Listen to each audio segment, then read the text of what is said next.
इस साल माघ मास के शुक्ल पक्ष की एकादशी का व्रत 8 फरवरी को रखा जाएगा। इसे जया एकादशी कहते हैं। इस व्रत को रखने से पिशाच योनि से मुक्ति मिलती है, जिसकी कथा इस प्रकार है। युधिष्ठिर ने भगवान कृष्ण से पूछा कि भगवान, आप कृपा करके बताइए कि माघ मास के शुक्ल पक्ष की एकादशी को कौन सी एकादशी आती है, उसकी विधि क्या है, उसमें किस देवता का पूजन किया जाता है। भगवान श्री कृष्ण बोले, राजेंद्र, माघ मास के शुक्ल पक्ष में जो एकादशी आती है उसका नाम जया एकादशी है। ये सभी पापों को हरने वाली उत्तम तिथि है। इस दिन अच्छे से व्रत करने से पापों का नाश होता है और ये एकादशी मनुष्य को मोक्ष प्रदान करती है। इस व्रत को करने से मनुष्य को कभी प्रेत योनि में नहीं जाना होता है। इसकी कथा मैं आपको सुनाता हूँ। स्वर्गलोक में देवराज इंद्र राज्य करते थे। देवगण परिजात वृक्षों से युक्त नंदन वन में अप्सराओं के साथ विहार कर रहे थे। 50 करोड़ गंधर्वों के नायक देवराज ने इच्छानुसार वन में विहार करते हुए बड़ी खुशी से नृत्य का आयोजन किया। गंधर्व उसमें गान कर रहे थे, जिसमें पुष्पदंत, चित्रसेन और उसका पुत्र 3 लोग प्रधान थे। चित्रसेन की स्त्री का नाम मालिनी था। मालिनी से एक कन्या पैदा हुई थी जो पुष्पवंती के नाम से प्रसिद्ध थी। पुष्पदंत गंधर्व का एक पुत्र था जिसको लोग माल्यवान कहते थे। माल्यवान पुष्पवंती के रूप पर अत्यंत मोहित था।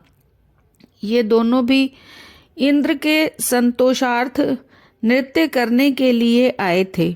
इन दोनों का गान हो रहा था। इसके साथ अप्सराएं भी थी। अनुराग के कारण ये दोनों मोह के वशीभूत हो गए। चित्त में भ्रांति आ गई, इसलिए वे शुद्ध गान न गा सके। कभी ताल भंग हो जाती तो कभी गीत बंद हो जाता। इंद्र ने इस प्रमोद पर विचार किया और उसे अपना अपमान समझकर कुपित हो गए। इस प्रकार दोनों को शाप देते हुए वे बोले, ओ मूर्खों, तुम दोनों पर धिक्कार है। तुम लोग पतित और मेरी आज्ञा भंग करने वाले हो, इसीलिए पति पत्नी के रूप में रहते हुए पिशाच हो जाओ। इंद्र के इस प्रकार शाप देने पर इन दोनों का मन बड़ा दुखी हुआ। वे हिमालय पर्वत पर चले गए और पिशाच योनि को पाकर भयंकर दुख भोगने लगे। शारीरिक पातक से उत्पन्न ताप से पीड़ित होकर दोनों ही पर्वत की कंदराओं में विचरण करते थे। एक दिन पिशाच ने अपनी पत्नी पिशाची से कहा, हमने कौन सा पाप किया था जिससे पिशाच योनि प्राप्त हुई। नरक का कष्ट बहुत भयंकर है और पिशाच योनि भी बहुत दुख देने वाली है। अतः पूर्ण प्रयत्न करके पाप से बचना चाहिए। इस प्रकार चिंता के कारण वे दोनों दुख के कारण सूखते जा रहे थे। देवगणों से उन्हें माघ मास के शुक्ल पक्ष की एकादशी तिथि प्राप्त हो गई थी।